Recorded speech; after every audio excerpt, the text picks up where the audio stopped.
Hi guys! Welcome back to my channel. It's me again, Gracie. Muli po nagbabalik ang inyong lingkod. Siya nga po pala, I do video tutorials, unboxing videos, and of course, my personal vlog. Kung sa tingin nyo gusto nyo yung mga ganitong content, please don't hesitate to like and subscribe to my channel. So, without further ado, pasok muna natin ang intro.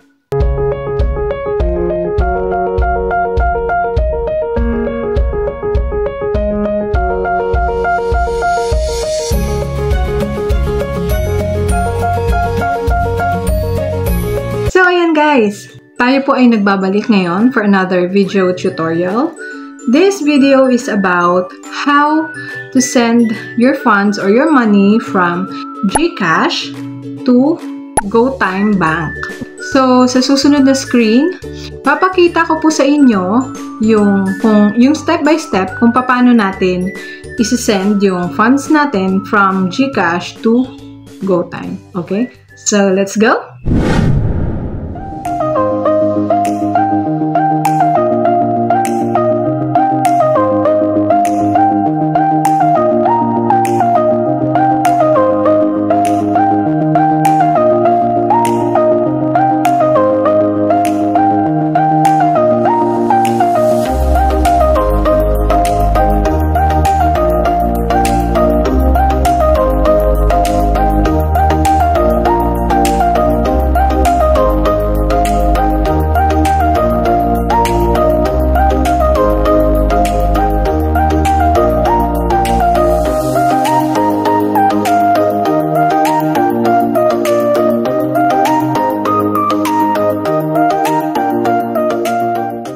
So, ayan guys, ganun lang po siya. Ganun lang po ang process kung paano tayo magsisend ng funds natin sa GoTime from GCash. Kung may mga katanungan pa po kayo na hindi ko po na-share sa video na ito about our topic, just comment down below and I'll do my best to answer everything as long as it's related sa ating topic.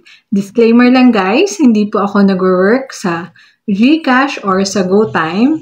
This is all based on my own experience po, okay? So, please follow all my social media pages. Thank you so much and God bless us all, guys. Bye!